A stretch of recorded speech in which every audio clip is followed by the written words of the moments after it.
I know many of you are aware that WiSys is a warehouse automation company, but there's a lot of people and a lot of companies out there that are just not prepared to do barcoding and not prepared to buy a bunch of scan guns and Wi-Fi in the warehouse.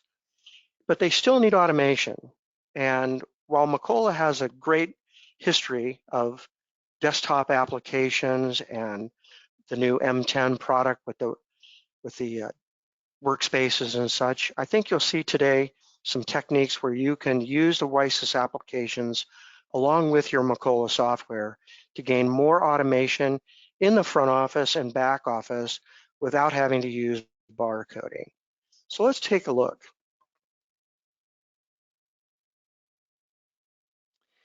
So today we're going to cover how to do Macola transactions using the Agility Explorer on the desktop and also the Agility web product that's in a browser. I'm also going to do some transactions on a tablet, and you could even use a phone, but I'm going to use a tablet today. So all of these devices are really an alternate interface into your Macola software that you have right now. Why would you want to do this? Well, the Agility applications have an interface into Macola, much like Excel. We call them grids. So if you have the Agility software today, you're probably familiar with our grids and things like that, but you may not have seen some grids on the web or on a browser on a tablet. Take a look at that. Some of the advantages of using Agility allow you to group things into batches and process a number of things at the same time. And we'll discuss some of those techniques. Not only do you get information in a grid, but we're also going to put buttons on these grids that allow you to take action. So we call it actionable information. I'm going to show you some KPIs or key performance indicators using dashboards. Agility has a dashboarding analytical tool built right into it, so you don't have to go buy another one. And the grids as a reporting interface are very much drag and drop. So if you want to rearrange the screens yourself or add something from a view that may not be on a grid right now, you can do that.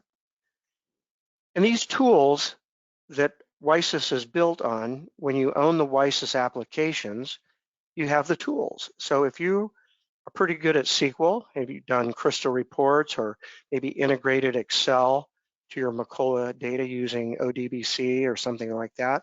If you're technical, you can learn to use these tools yourself. We have a lot of videos on how to do it. So what does Agility on the desktop look like? There's a lot of data here, and some of it's quite dense, so you might have to get closer to your PC to look at this. But on the left side over here are components. These are individual things you can click on. So I've clicked on order status, and order status shows up right here. This is in a tabbed interface. You'll see multiple tabs going across. If you detach a tab, you could actually drag this to another monitor, which is kind of fun. You could have 2 or 3 monitors open with grids going wherever you want. The top here is showing me orders. These are individual orders.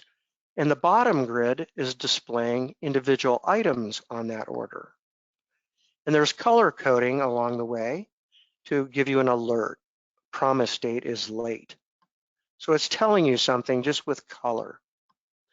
All these other fields are here by default, but you can move them around. You could drop them off the screen or add others that make you happy.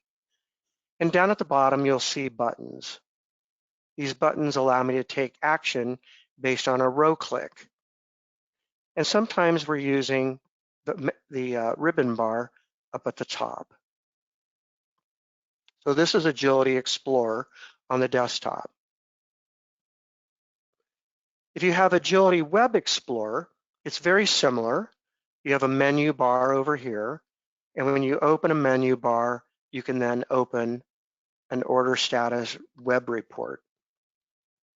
So it's not one for one. We haven't done everything in the browser to match up to what we've done on the Agility desktop, but it's really easy to create your own things and move them around as you need to do that. So this is Agility Web. Another thing you can do with Agility Web is if you're really gung-ho on Macola 10 and you're all in on the browser, you can actually add WiSys components, these browser components, right inside your Macola 10 menu. So you can have all the things you already like about Macola 10, and then if you want to have a reporting grid or an actionable grid on that, you can use this alongside that just with it. In this case, you'd be both a Macola 10 user and an Agility user at the same time. So you'd have two licenses to do what I'm doing right here. Also, here's a picture of me using my cell phone. This is an Android cell phone. Could easily be a iPhone. It's just a browser app on the unit. And here's my tablet over here, which is a little bigger and easier to use. This is the same license that works with Agility in the browser. So one place goes both places. So what do you have to do to be able to use this product? Well, you just have to be a Macola user, and you have to have a reasonably up-to-date version of Macola. So I think in the Macola 7 world, you'd be 7.6 and above, which would be quite an old version, but we support just about everything.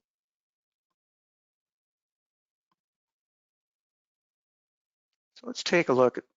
So we're going to run through, just so you know what's going to happen. I'm going to show you a number of screens just to get a feel for what's available. And then I'm going to do a demonstration and pull it all together towards the end. So we're going to look through this. This is an example of an analytic or a KPI. And you'll actually see this in action in a little bit. But you basically click on these color bands right here on the bar chart, and the data refreshes in each of these grids based on which bar chart you click on. So in this case, we're looking at sales orders, and we're having, these are O-type orders that would be open, status 1, here's a status 4, here's shipped, here's billed, invoiced. So all these statuses are in a bar chart. So if you want to click on something and see how you're doing, or you could have this refresh on a timer, and it would be all good. You could have this out in the shop, people could look at it. You'd want to see your open orders going down, your pick tickets going up, and then as the pick tickets start going down, your shipments would be going up. So it's a way to see what's happening during the day with the shop. This is another popular one called Order Pick Management. Lots of people like to use this. It basically, Order Pick Management allows me to see the status of the orders I'm working on and then be able to take action. So I can check boxes here and then fill back orders, print pick tickets, all from one grid. And you can sort this by customer, you can sort this by item, whatever you need to look at. If you scroll even further out, you see the shipping type. Maybe you want to look at all your LTL orders. Maybe you want to look at just your FedEx orders, and you can see them. And then when you click on one of these orders here, it'll show you more detail down below of your inventory locations, how much material you have. And sometimes we open up a box around a column. And what this means is that you can come in and you can actually manually change a quantity to ship on your own right here. So it's very easy to change the quantity to ship. You know, a lot of times you may receive 1,000 items, but you have demand for 2,000, and now you have to decide who's going to get what. Well, this is a real easy way to come in and just change quantities on the fly as to who's going to get what product today. When you get it all set up, you check the boxes, print your pick tickets, and then these orders fall off the grid as you go. Inventory reorder advice is pretty handy. Again, we have these columns opened up. You hit the OK button here, it refreshes your data. And then you can come in here and look at, here's a recommended quantity for reorder. So if you're a buyer, you might look at this and you might start changing quantities here, or maybe you want to open this up and change vendors, things like that. And you'll see that they're grouped here. I've got a group by going on. I'm looking at just vendor 100. So everything, if I were to scroll down, I see vendor 200, 300, 400, and I'd see all the items that could be purchased through that vendor. Once I get it all done, I just check this master box and hit go down here, create purchase orders, and boom, it goes out and creates a group purchase order for all these items. At the end of the day, again, this is working with batch data. You know, what has shipped today? These would be all your status 7 orders, confirm shipped. These confirmed shipped orders then would need to be billed and invoiced. So you can see here, it makes it super easy to come in and add the last bits of data, the freight amount, things like that. All the quantities to ship have already been updated based on doing the work with the order. And so now I would just do the billing, and optionally I can do invoicing if I want to do that, all in one button click. Purchase orders, lines to close. Everybody has problems with that. You have a bunch of purchase orders that you've used over time, and you know, maybe the suppliers have filled them to their best capability, but there's items that never were committed and brought in, and you just want to close off those lines on the PO and have them go to the closed status. This is a very handy grid to go do that. Once you've closed all those POs, maybe you've got some bills that have come in and you need to do some vouchering. Again, in batch mode, you take and click all the items that you want to work on in a batch and push voucher down here, and it will ask you for the check number, the amount, and what you're going to clear, and off you go. You've just vouchered all these things in a batch. POP reorder advice. If you're a POP shop and you want to work a little faster, this is a great way to look at it. You'll see me do this today. I have 100 on order. It's showing me that I need to create an order for this amount based on the allocation. It's recommended a reorder of 100. A planner may decide that they want to change that from 200 to 500. They can just do that right here, check the box, and click the button and create the PO on the create the POP order on the fly. And not only will it release it, it will print it and take it to the status where you can actually use it out in the shop for packing up that order. There's a console. We use this concept for the console. This is where you can do a lot of things in one place regarding your POP orders. If you're already a WiSys customer and you have the POP module, if you've never exposed yourself to this console concept, it's very powerful. There's a console for POP, and there's also a console for shop floor. So a number of our applications have consoles built into them to take action. So sitting right here on the shop floor console, you can see here that I could issue material, return material, do some labor reporting, everything I might want to do. I can even click on an order here and I could release it. Maybe I want to edit that order right here. I click an edit button. I can edit that order. Come in here. I could even create a new shop order on the fly right here. And you can see there's quite a few shop floor components over here. If you've been using WiSys shop floor for a long time, with the older edition, this came out about 2 years ago, so you probably own this. You may not even know it yet. that these components are available for you to use. Some customers don't update often enough, but we are maintaining the software and providing new value just every year for the product, building things out, doing things more, hopefully making it better. MRP Plus is another newer module. This bounces right off of the Macola MRP module. So you would go in there and run your regen as normal.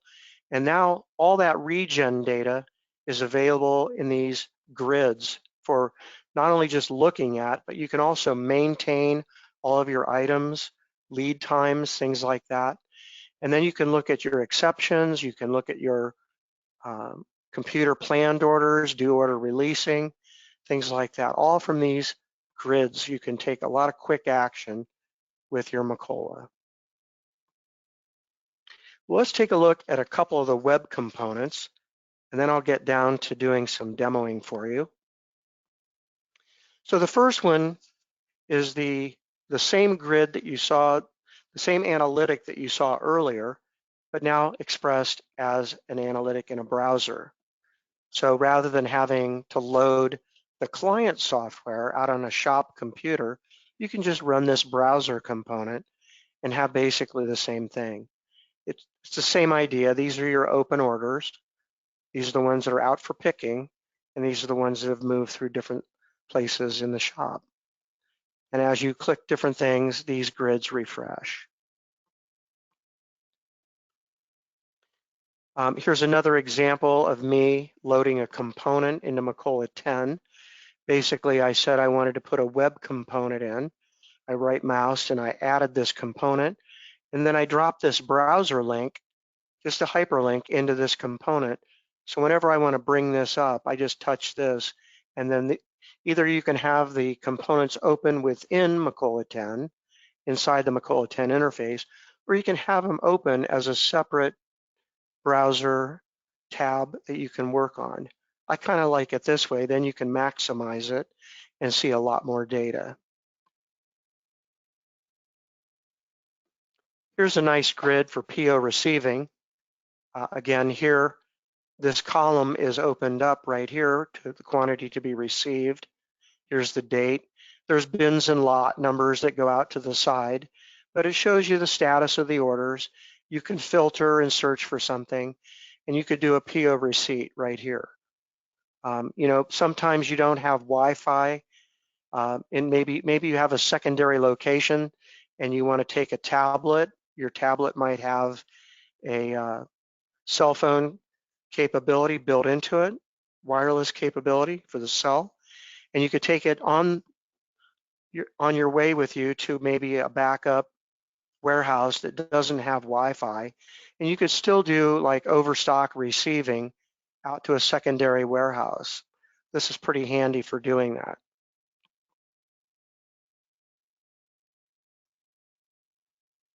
And I'm going to actually show you this a little bit.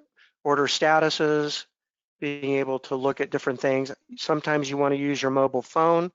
Again, mobile phones aren't very good for scanning unless you get a secondary tool to do some type of a barcode scan. But you can certainly do lookups, and you can touch the screen and enter data pretty easily. A gateway is another concept that we have promoted. You could have customer gateways or vendor gateways.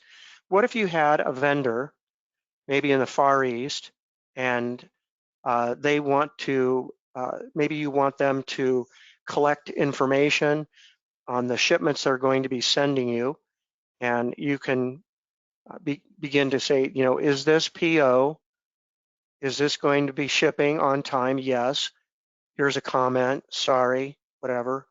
And you have different things along the way here that they can confirm of what they're going to be shipping. So, you know, maybe you want to put in the on the water information in this grid, maybe the letter of credit number, things like that. You can just open up user defined fields and add them here. And then it's just using the browser in a faraway place. And they're consuming your Macola data. They can't see anybody else's stuff, just theirs.